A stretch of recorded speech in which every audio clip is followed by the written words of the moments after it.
Sonia Lebel, bonjour. Bonjour. Au sein du gouvernement de la CAQ au Québec, vous êtes entre autres président du Conseil du Trésor, ministre responsable des Relations canadiennes, ministre responsable de la francophonie canadienne. Vous avez été ministre de la Justice. On va parler de ces dossiers-là dans un instant, mais d'abord, j'aimerais qu'on parle de vous. Vous êtes né à Matane, en Gaspésie. Vous avez grandi à Mont-Laurier, dans les Hautes-Laurentides. Dans quel type de famille avez-vous grandi? Dans quel environnement avez-vous grandi? On est deux filles. J'ai une sœur qui est un peu plus jeune que moi. J'ai grandi dans une famille qui était très prônée sur l'éducation. Hein. C'était important pour mes parents. C'est deux enseignants. Oui. Ma sœur est enseignante maintenant également au secondaire. Donc, pour l'éducation, la curiosité, le savoir, c'était fort important. Mais en même temps, avec une liberté de choisir ce que je voulais faire, mais très poussée aussi vers tu peux faire ce que tu veux. Tu es capable de faire ce que tu veux. Mon père a eu deux filles et je dirais pas qu'ils nous ont élevés comme des garçons parce que je veux pas que ça soit réducteur, mais j'ai jamais senti qu'il y avait une limite. J'ai jamais senti que j'étais une fille et que je devais faire un type de choses particulières. Parce que vous étiez une fille, vous étiez limitée à tel type de carrière. Vous n'avez pas senti ça chez Non, vous? au contraire, mon père nous a toujours encouragés, ma sœur et moi, donc d'aller le plus loin possible, par contre, d'aller au bout de ce qu'on voulait faire et de ne pas se limiter, d'ouvrir nos horizons. Fait que j'ai toujours eu cette image-là de, fais le plus d'inventaire possible, va chercher le plus d'outils possible, puis après ça, tu pourras choisir. Oui. Donc, très ouverte à la discussion. J'ai eu des discussions épiques avec mon père où on est capable de débattre très intellectuellement. Des gens qui nous écoutent auraient pu penser des fois même qu'on était fâchés, alors qu'il n'est pas le cas, parce qu'on est des personnes très passionnées. Donc, j'ai appris à débattre, j'ai appris à avoir ma place et j'ai appris à ouvrir mes horizons. Pour moi, c'est des outils incroyables. Ça vous a préparé en quelque sorte à la politique. On va y revenir dans un instant. Sans Mais le savoir. bon, vos parents sont enseignants, mais vous êtes avocate de formation. Qu'est-ce qui vous a mené au droit? Je suis un peu le mouton noir de ma famille. Ma sœur est enseignante aussi. Oui. Mon père, par contre, était très intéressé. Bon, ils viennent de Matane, mais mes parents se sont rencontrés là-bas, ont déménagé pour le travail à Mont-Laurier. Mais j'ai toujours senti que mon père était très intéressé par le droit, par l'argumentaire, par la logique d'un argument, de défendre une position. Fait que pour moi, c'était un peu un naturel parce que j'ai appris à débattre avec mon père puis dans ma famille. Et je me suis rendu compte quand je me suis inscrite en droit que mon père avait tous les documents, tous les manuels nécessaires à ma première année de droit, il les avait à la maison. C'est un autodidacte extraordinaire qui s'est auto-enseigné beaucoup de choses. Donc, je me suis rendu compte après coup que ça faisait partie de mon environnement, même si je n'aurais pas pu le définir comme ça. Donc, vous avez pratiqué le droit pendant 25 ans, procureur de la Couronne. Droit criminel, hein? Je pense que c'est ce qui vous a particulièrement intéressé. Oui, la poursuite criminelle, surtout du côté de l'État. Mais je dois dire qu'au début, je me dirigeais vers la médecine, mais la médecine légale. Pour moi, c'est Quincy qui était mon inspiration à la télé. Mais ce qui m'intéressait, c'était vraiment le côté, encore une fois, monter une preuve, développer un argumentaire, prouver quelque chose, démontrer quelque chose. Et je me rends compte que ça vient de mon background d'arguments, puis de, d'avoir négocié mes premières sorties, mes premières permissions de sortie. Donc, et c'était vraiment ça qui était le fil conducteur. Je suis allée, d'ailleurs, j'ai fait mon cégep en sciences pures. J'ai fait mes sciences pures pour être capable, justement, d'aller en médecine. Mais c'était la médecine légale qui m'intéressait. Puis, à un moment donné, je me souviens pas, c'est-tu un orienteur ou quelque chose, où on m'a fait bifurquer vers l'argumentaire, le journalisme, le droit. Puis je me suis dit, ah oui, pourquoi pas? Donc, j'avais mon background de sciences entre les mains, mon diplôme scientifique. Je suis allée en droit. Et là, je me souviens qu'elle est devenue par la suite une de mes patronnes, mais une procureure de la Couronne qui était venue donner une formation en droit criminel, puis expliquer c'était quoi la poursuite criminelle. Puis tout de suite, je me suis dit, bien, ça vient allier. Puis tout au long de la carrière, ça a allié ma passion pour la science, pour la logique et pour les enquêtes criminelles et l'argumentaire. Donc, j'avais le combo parfait à la poursuite pour moi, oui. Le grand public au Québec vous a connu, surtout en 2012, au moment de joindre la commission Charbonneau, commission d'enquête sur l'octroi des contrats dans l'industrie de la construction. Ça a été, pendant quelques années, un véritable feuilleton télévisé au Québec. Tout le monde suivait ça. Vous étiez une vedette de cette télé-réalité. Comment en êtes-vous venue à joindre la commission Charbonneau? C'est Mme Charbonneau, France, qui était également procureure de la Couronne, qui a fait d'ailleurs le dossier de Mom Boucher. On se connaissait, oui puis non, c'est-à-dire qu'on s'était côtoyés dans les bureaux de la Couronne, mais elle était beaucoup plus avancée que moi. C'était une procureure senior.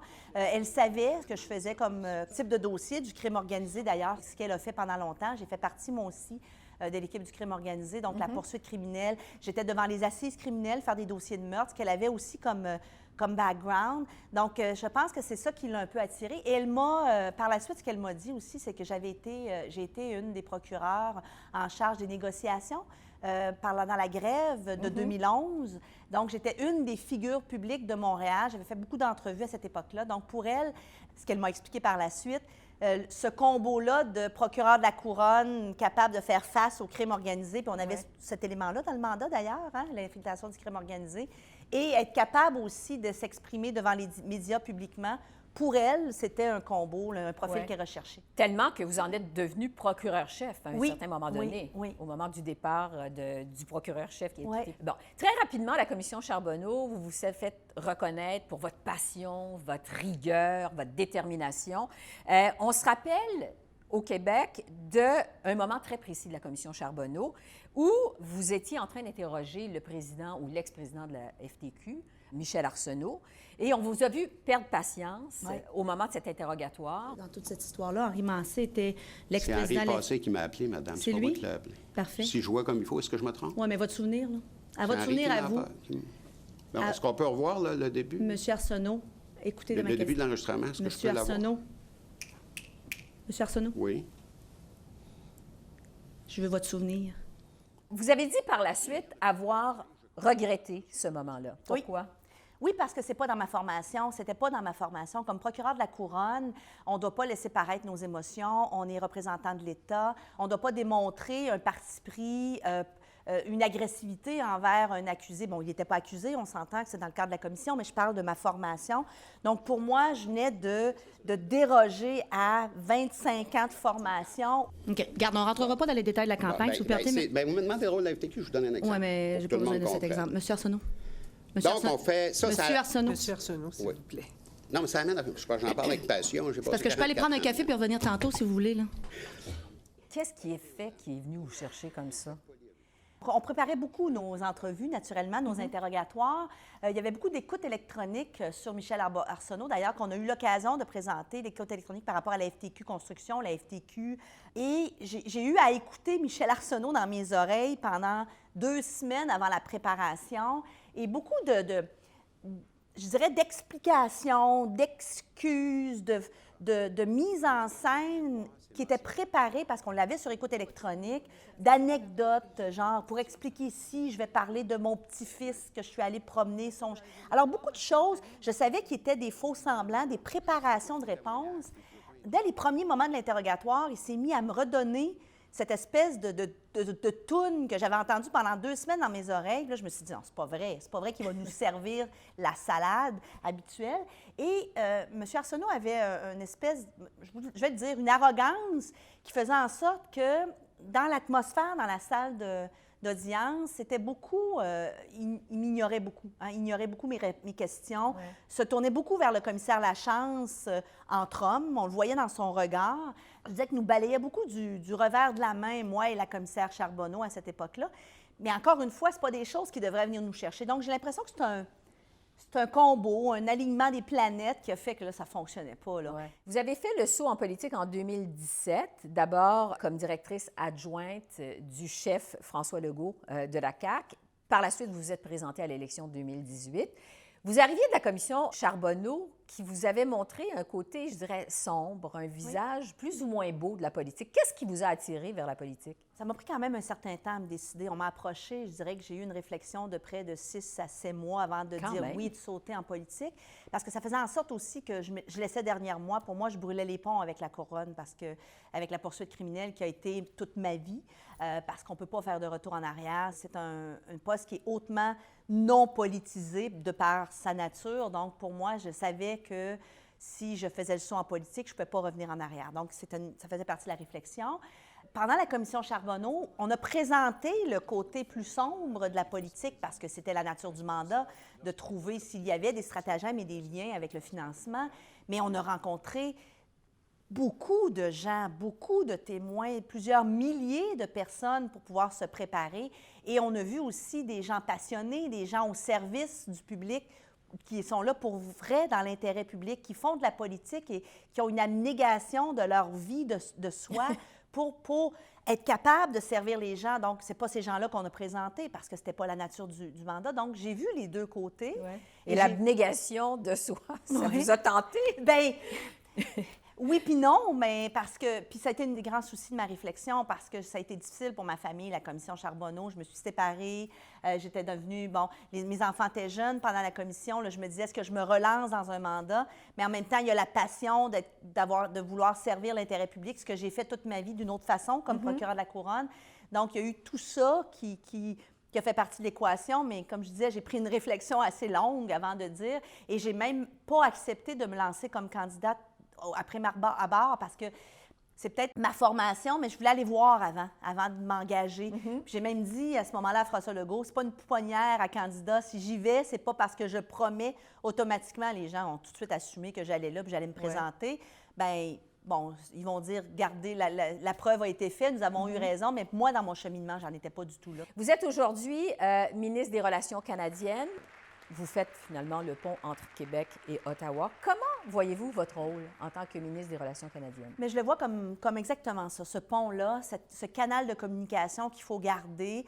Donc, c'est un équilibre entre avoir des bonnes relations, mais être capable de bien défendre notre position et rester ferme sur notre position. Donc, un mélange de bonnes relations sans complaisance. Il faut être capable de dire les vraies choses, ce que j'ai été capable de faire dans mes mandats toute ma vie. Donc, ça ressemble beaucoup à ce que j'ai fait dans le reste de ma carrière, c'est-à-dire que les sujets sont différents, mais les relations humaines demeurent les mêmes. On peut avoir une position très ferme et défendre notre position, mais être capable de se mettre dans la peau de l'autre. Et je pense que pour faire une bonne négociation, il ne faut pas nier la position de notre vis-à-vis, il faut la comprendre, il faut savoir ce qui la motive pour être capable de trouver ces voies de passage. Là, pour moi, je trouve ça hyper intéressant. D'ailleurs, les négociations aussi au Conseil du Trésor avec les conventions collectives, je les ai abordées de la même façon. Ouais. Et il faut souvent être capable de se mettre dans les souliers de l'autre. Et ça, c'est difficile des fois. Je le vois avec les syndicats, la négociation, l'interlocuteur n'a pas toujours la faculté de se mettre dans la position de l'autre et de le faire et de le comprendre, ça ne veut pas dire de l'accepter. Mais si on ne la comprend pas, comment peut-on trouver une façon de trouver des points de ralliement? C'est impossible. Oui, c'est donc un peu comme ça que vous abordez votre relation avec Ottawa. Tout à fait. En fait, je vous pose cette question-là parce que vous avez dit au lendemain de l'élection fédérale de 2019 qui avait ramené à Ottawa le Bloc québécois, mais vraiment en force, vous avez dit on n'a pas besoin du Bloc pour faire avancer les dossiers du Québec à Ottawa. Comment voyez-vous le rôle du Bloc québécois à Ottawa? Le Bloc québécois est très certainement une voix des citoyens du Québec, c'est sûr, mais ce n'est pas la représentation du gouvernement du Québec. Et je pense que c'est là qu'il faut faire la part des choses.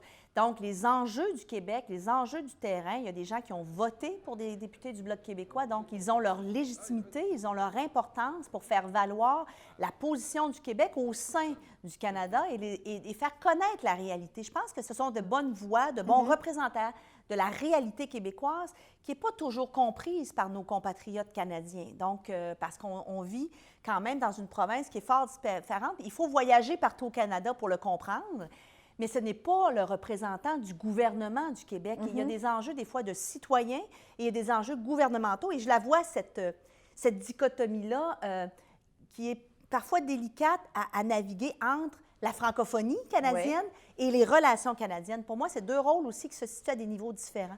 Et c'était un peu ça le message quand je disais ils ne sont pas les représentants du gouvernement du Québec, mais ils sont très certainement les représentants de la réalité québécoise. Oui, c'est ça, parce que... C'est fort différent pour moi, là.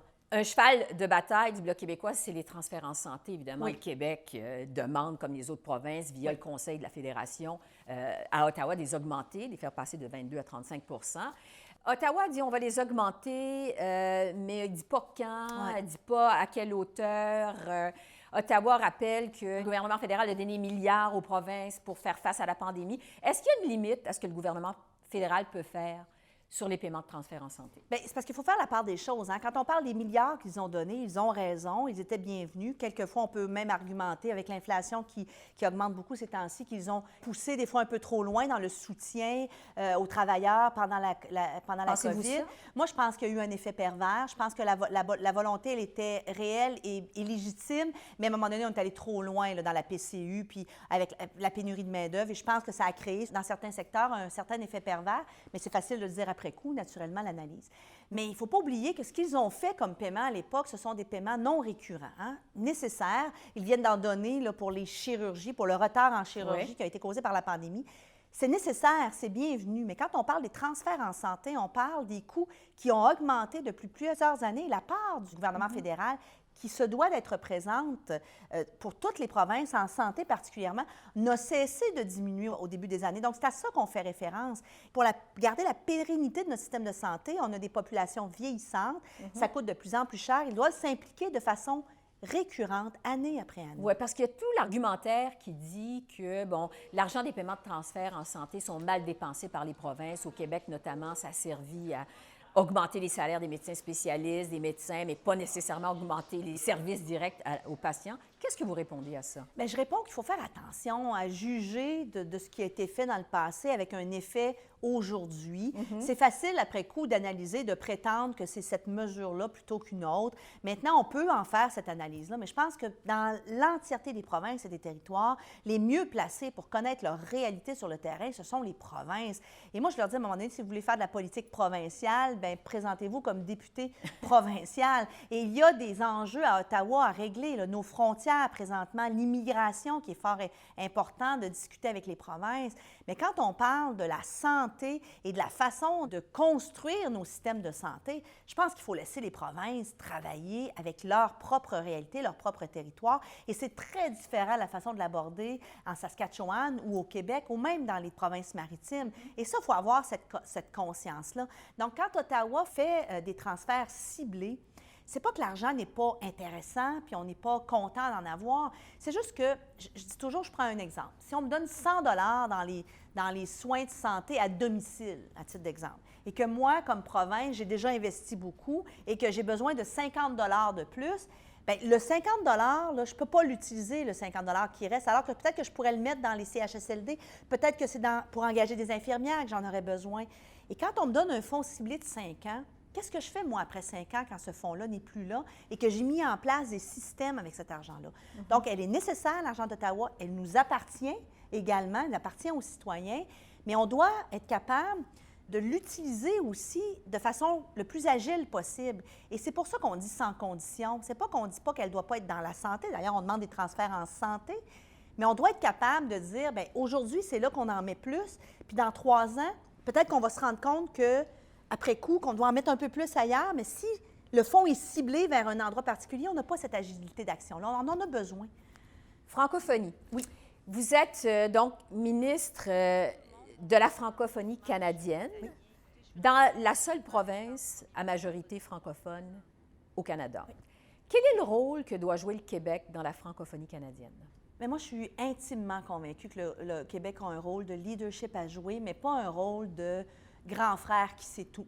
C'est important, encore une fois, il faut avoir voyagé à travers le Canada et moi, j'ai la chance d'avoir de la famille au Nouveau-Brunswick. Du côté de ma mère, ce sont des Acadiens de souche qui proviennent du Nouveau-Brunswick, donc dans la francophonie des Maritimes. J'ai, du côté de mon père, mes oncles qui ont fait partie des forces canadiennes et qui se sont établis en français, que ce soit à Vancouver, que ce soit à Calgary. Donc, j'ai eu la chance de grandir avec la conscience qu'il y avait des francophones partout au Canada. Donc, ça peut-être que ça me place dans une position privilégiée, je ne le sais pas. Mais pour moi, c'est important de pleinement réaliser qu'on est chanceux au Québec de vivre en français, de travailler en français, de ne pas se poser de questions est-ce qu'on va être capable d'avoir des services en français.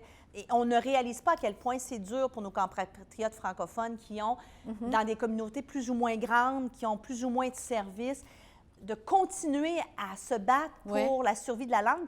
Puis on le voit, c'est difficile, même pour le Québec en 2022. Mes enfants sont sur Netflix, sont sur Spotify, n'ont pas eu de misère à apprendre l'anglais. Donc, de leur faire comprendre que le français, c'est leur culture, il faut le garder. On se bat quand même, puis on est dans une province francophone. Ouais. Donc, il faut avoir cette conscience-là. Ça m'amène à vous parler de la réforme de la loi sur les langues officielles à Ottawa. Au moment où elle a été présentée l'hiver dernier par la nouvelle ministre Ginette Petitpas-Taylor, vous l'avez critiquée. Oui. En fait, vous avez dit « Le Québec n'a pas besoin d'Ottawa pour s'occuper de la question de la langue française sur le territoire. » Vous avez déploré l'ingérence d'Ottawa, du fait que ça rend l'application de la loi 101 optionnelle pour les entreprises fédérales. Qu'est-ce que vous reprochez à la réforme d'Ottawa? Bon, il y a des bonnes choses. On travaille beaucoup avec la FCFA. Il y a des choses qui sont importantes pour les communautés francophones. Et cette réforme-là était longuement, j'allais dire en français, overdue. Donc, il fallait la faire. Elle est très importante depuis 50 ans.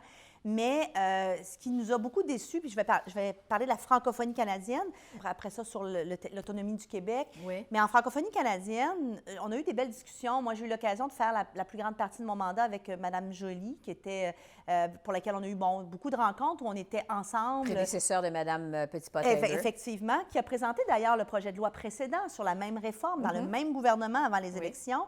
Et dans cette première réforme-là, il y avait toute cette notion-là de fragilité du français, de l'asymétrie du français par rapport à l'anglais. Quand on parle des deux langues officielles... Qui se retrouve encore dans la nouvelle mouture. Mais beaucoup moins présente. Elle est encore dans le préambule, mais dans le corps même des articles de la loi qui avait été présentés par Mme Joly, il y avait des notions de traitement différencié du français. Parce que moi, je fais une différence entre l'égalité et l'équité. Si on fait un traitement égal présentement aux deux langues officielles, on n'arrivera pas à ramener le français, à lui donner de la force, surtout dans les communautés qui en ont le plus besoin. Et ce qu'il faut faire, c'est de l'équité, c'est-à-dire être capable de dire, bien, il y a des endroits au Canada où les communautés francophones ont besoin d'avoir plus d'aide qu'ailleurs. Et pour être capable de ramener un certain niveau, est-ce qu'on va revenir à un niveau de langue, de français et d'anglais égal au Canada? Bien, peut-être à long terme, je pense que c'est un objectif qu'il faudrait poursuivre. Et c'est ça qu'il y avait dans les deux projets de loi. Ce qu'on critiquait, puis ce qui nous a beaucoup questionné, c'est qu'est-ce qui s'est passé entre le projet de loi de Mme Joly, qui n'était pas parfait, parce qu'un projet de loi n'est jamais parfait, mais qui démontrait avec beaucoup plus de fermeté cette notion d'inégalité-là et d'asymétrie, et le projet de Mme Petitpas-Taylor, qui semble en avoir évacué une bonne partie. Et c'est ça qui nous questionnait. Pour nous, c'est un recul. Maintenant, c'est sûr que l'autonomie, pour nous, au Québec, on dit, écoutez, on a notre loi, on a notre façon de faire, et de donner un choix aux entreprises entre la loi 101, la Charte de la langue française québécoise et la loi sur les langues officielles, qui est beaucoup moins coercitive, qui est beaucoup moins forte, je dirais. Pour nous, c'est également un recul. Et il y a beaucoup d'entreprises qui ont fait une adhésion volontaire à la Charte de la langue française. Mais maintenant, si elles ont le choix, qu'est-ce qu'elles vont faire? Bien, habituellement, la nature humaine fait qu'on va vers le moins contraignant, mais c'est mon opinion. Je veux vous entendre sur des cas qu'on a vus dans l'actualité récemment. Évidemment, il y a le CN, il y a eu Air Canada qui a démontré, je dirais, le peu d'égard pour la langue française au Québec. I've been able to live in Montreal without speaking French. Qu'est-ce que vous pensez de l'attitude d'Air Canada et du CN, par exemple? Mais c'est toujours trop difficile à accepter. C'est comme si le français le francophone et la langue française était une langue ou un citoyen de second ordre au Canada. C'est comme si on ne mettait pas pleinement les efforts. Donc, il y a la différence entre les individus, il y a les compagnies. Et c'est toujours décevant quand on voit ça parce que je pense qu'on a avantage à prendre en compte la francophonie canadienne, le francophone, le Québec aussi. Je pense que, et c'est un peu notre politique en matière de relations canadiennes, moi, je ne suis pas dans la chaise vide. Je pense qu'il faut affirmer notre position, notre place au sein du Canada, mais affirmer notre place ne veut pas dire de s'assimiler dans la fédération, c'est-à-dire de dire on est une partie à part entière, on a notre spécificité qu'on doit défendre, notre autonomie qu'on doit défendre. Et pour moi, le Canada est formé de 13 parties qui doivent se mettre ensemble parce qu'on a des intérêts communs également. Justement, vous êtes dans un gouvernement qui se dit autonomiste. Le premier ministre Legault rate jamais une occasion de défendre les pouvoirs du Québec, les compétences du Québec auprès du gouvernement de M. Trudeau. Comment qualifiez-vous les relations entre Québec et Ottawa? Bien, je vous dirais que les relations sont bonnes dans le sens où il n'y a pas de coupure de communication. On communique très bien. Moi, j'ai d'excellentes relations avec Dominique Leblanc, qui est mon vis-à-vis, avec Chrystia Freeland, qui était là au départ. Mon collègue en finance a de bonnes relations avec Chrystia Freeland. Mais avoir de bonnes relations ne veut pas dire de laisser aller nos positions. Et c'est ça qu'il faut faire une différence. Les gens pensent que parce qu'on a des bonnes relations avec quelqu'un et qu'on entretient une bonne relation, on est complaisant et qu'on laisse aller nos dossiers. Pas du tout. J'ai passé ma vie, moi, à avoir d'excellentes relations relation avec mes adversaires à la défense, mais d'être ferme dans mes positions au niveau de la sentence et de mes objectifs. Et c'est pareil en matière de défense du territoire d'autonomie du Québec.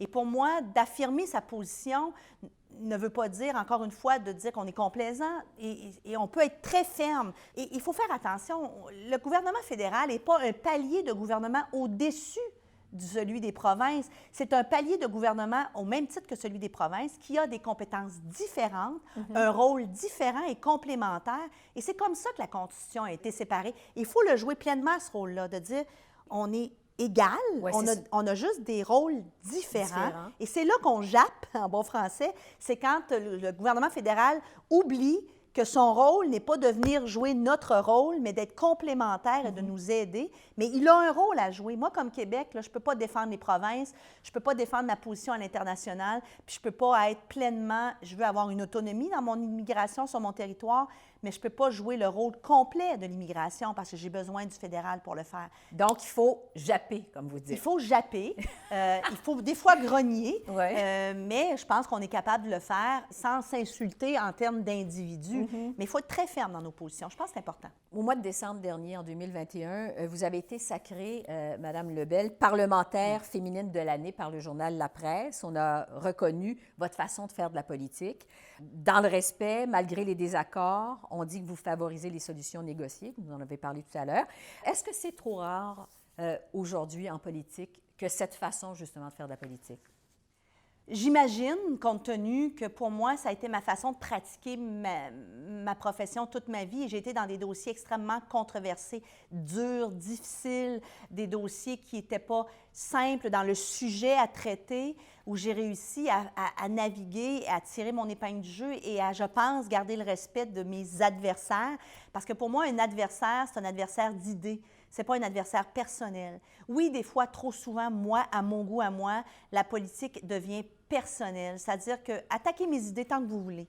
Attaquez pas ma personnalité, ma personne. Je trouve que c'est là où on devient... C'est difficile des fois en politique, où des fois on verse vers les attaques personnelles. Et ça, pour moi, c'est non. Mais j'imagine que c'est trop rare parce que si on me donne...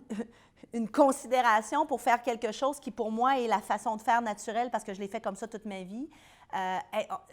J'imagine que oui, c'est trop rare. Mais je pense qu'il faut faire la différence entre être ferme, mais on peut être ferme et respectueux. On peut être convaincu sans insulter. On peut être convaincant sans attaquer la personne de l'autre. Et on peut aussi recevoir des arguments qui sont forts sans se sentir insulté et outré à chaque tournant. Donc, je pense que tout est une question d'équilibre. Puis, je ne suis pas parfaite, hein? J'ai claqué des doigts à la télé. Moi aussi, je perds... Patience. Je perds patience. Il faut croire que j'ai 30 ans d'entraînement qui fait que je perds patience autrement, puis j'essaie de le garder et de transformer ça en argument plutôt qu'en attaque. Ouais. Et j'ai souvent senti au fil des années, puis dans bien des dossiers, que quand on attaque les gens personnellement, des fois, c'est parce qu'on manque d'arguments. Est-ce que vous êtes optimiste quant à la relève politique? Oui, je rencontre beaucoup de jeunes mais qui veulent s'impliquer, mais il faut qu'ils s'impliquent beaucoup plus que juste dans des débats sociaux, sur les réseaux sociaux. Malheureusement, ce n'est pas une démographie qui vote tant que ça. Je pense qu'il faut aller chercher ces gens-là, mais il faut aussi... Puis je fais partie, moi, des gens dans mon parti avec la directrice Brigitte Legault, on essaie de recruter des femmes. C'est encore très difficile pour les femmes qui ont des jeunes familles, qui ont des choses à dire, mais qui souvent sont trop portées à être obligées de choisir entre le bien-être de leur famille et l'implication politique. Puis ça aussi, c'est une raison de revoir nos façons de faire. Est-ce qu'on doit toujours être présent à Québec tout le temps, à tous les niveaux? Je pense qu'il faut se questionner dans notre société. Encore une fois, je parle pas sur les objectifs, mais sur la façon de le faire. La forme. La forme, oui. Pas sur le fond, c'est important, mais sur la forme. Mais oui, je suis optimiste, puis je ne donnerai pas de scoop, mais je rencontre des gens passionnés, puis il y a des gens qui veulent s'impliquer, même avec ce qu'on vient de vivre après 2 ans et demi de pandémie, où ça n'a pas été facile pour personne. Puis je respecte les gens qui le font, je respecte les gens qui décident de quitter parce qu'il y a une abnégation, comme je le disais au début, et il faut l'évaluer personnellement, puis il faut être prêt à le faire, sinon on s'y perd, puis c'est pas une bonne chose. Oui, je suis optimiste. Mais je pense que je suis une personne optimiste de nature, donc oui, je le demeure. Mais il faut travailler. Il faut travailler sur la forme parce que je pense qu'on va perdre beaucoup de gens de qualité parce que la forme n'est plus appropriée. Oui, peut-être que la pandémie va aussi susciter cette réflexion-là. C'est à souhaiter. Sonia Lebel, merci beaucoup. C'est un plaisir. Merci de cet accueil. Ça fait plaisir également.